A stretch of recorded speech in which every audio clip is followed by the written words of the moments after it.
Always a bridesmaid, never a bride, serves as a fitting metaphor to describe the plight of Placido Valdez, a five-time runner-up during the Marlboro Tour era. This expression encapsulates the recurring near successes of Valdez, who consistently achieved remarkable performances but fell just short of claiming the ultimate victory. Tumatakbo ako ng noon, 96 kph sa Luzon.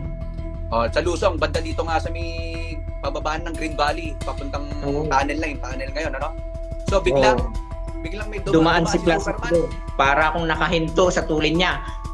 Ganon talaga, ano? Ganon, the Flash, ano? Sino pong sumusunod kay Placido nun? Si Igos, ganon din.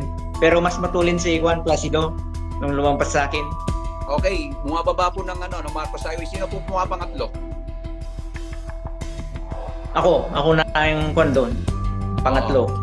Malayo po ba ang diferensya dito sa peloton? Oo, malayo din kasi nung nasa kalagitnaan ako ng Nagilyan, nung inabutan ako ni Nakwan ginutom ako.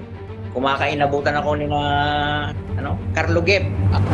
Renowned for his courage and exceptional skill, Valdez earned the moniker The Flash after demonstrating extraordinary bravery and speed during a remarkable descent on Marcos Highway, reaching an impressive 120 kilometers per hour in 1994, as attested by his fellow contender Wilfredo Dula Martinez.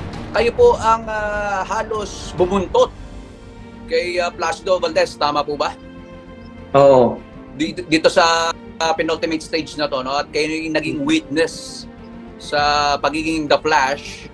At dito po siya talaga tinuguring The Flash, Placido Valdez, nung nag-register siya na about, kasi po ang sinasabi niya, madalas sa atin ay 118 kilometers per hour, no?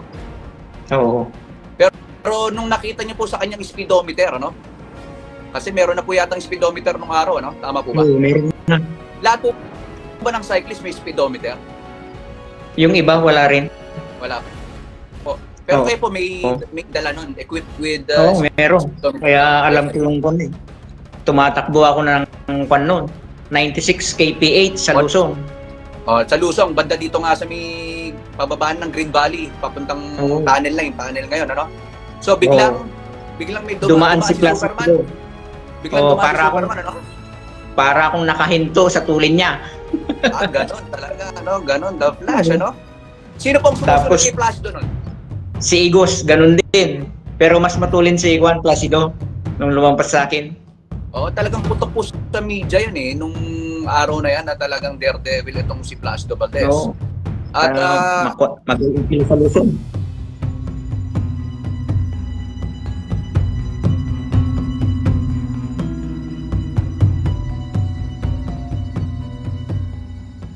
Tutulungan ko sana siya talaga noon kasi kaibigan ko rin yan si Placido Lagi kong kasama sa breakaway noon Kaya lang nung pagtapat ko sa kanya, bumaba sa bike, nahiga. Kinakausap ko, wala na, hindi na makakapagsalita Nahiga siya. Sa tingin niyo, sir, anong naka-apekto sa kanya dun sa paghiga niya na yun? Anong pinoblema niya? Ano ba to? Nagkaroon ng heartburn or ano po ba? Exhausted na yun. O nagutom. Pwedeng nagutom, ano? Nagutom. Lahat na yun. Gutom, pagod. Yun We won the Pilipinas 2020.